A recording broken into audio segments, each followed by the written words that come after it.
নমস্কার বন্ধুরা, প্রলুব্ধকর রসদকরা চ্যানেলে তোমাদের স্বাগত। আজকে বানাবো চুনো ভর্তা, চুনো মাছ দিয়ে বেগুন দিয়ে ভর্তা। দেখো, এই চুনো মাছ নিয়ে নিয়েছি, ভালো করে ধুয়ে নিয়েছি। তারপরে পরিমাণ মতো লবণ আর এতে পরিমাণ মতো হলুদ দিয়ে আমরা মেখে কিছুক্ষণ রেখে দেব। কারণ তোমরা সবাই জানো, বাড়িতে মাছ আনলে আমরা নুন আর হলুদ মাখিয়ে রাখি। আর এখানে চুনো মাছের মধ্যে আমি মোরলা মাছ আর দুটো একটা পুঁটি মাছও আছে, আর চিংড়ি মাছও আছে। তো প্রথমে এগুলোকে ভেজে নিতে হবে ভালো করে।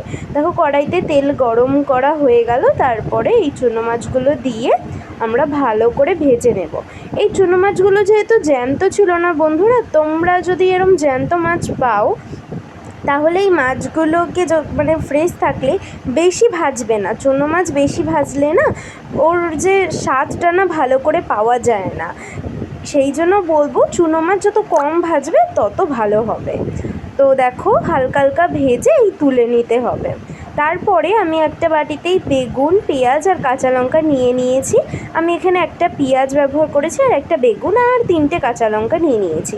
তোমরা যেরকমভাবে নেবে সেই পরিমাণে নিয়ে তোমরা করতে পারো। দেখো, আবার একটু তেল দিয়ে ওটা একটু গরম হলে তাতে সব কটা একসাথেই দিয়ে দিতে হবে। এই রান্নাটা খুবই সহজ, আমার মা খুব চটজলদি এই রান্নাটা করে, আর আমার তো খেতে খুবই ভালো লাগে।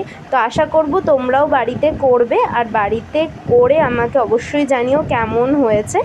আমার তো খুব ভালোই লাগে খেতে, তোমরাও জানিও তোমাদের কেমন লেগেছে।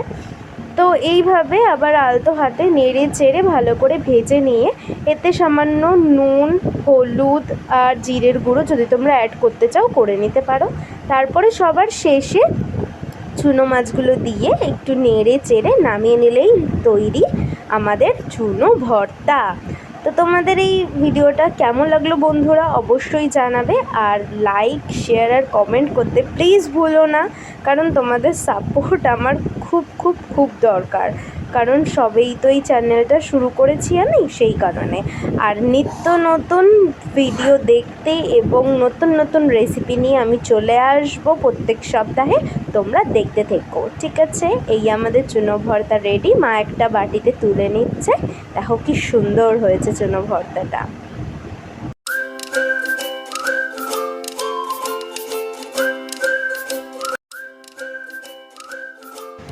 আজকের চুনো ভর্তা তো তৈরি হয়ে গেল। সকলকে অসংখ্য ধন্যবাদ। টাটা।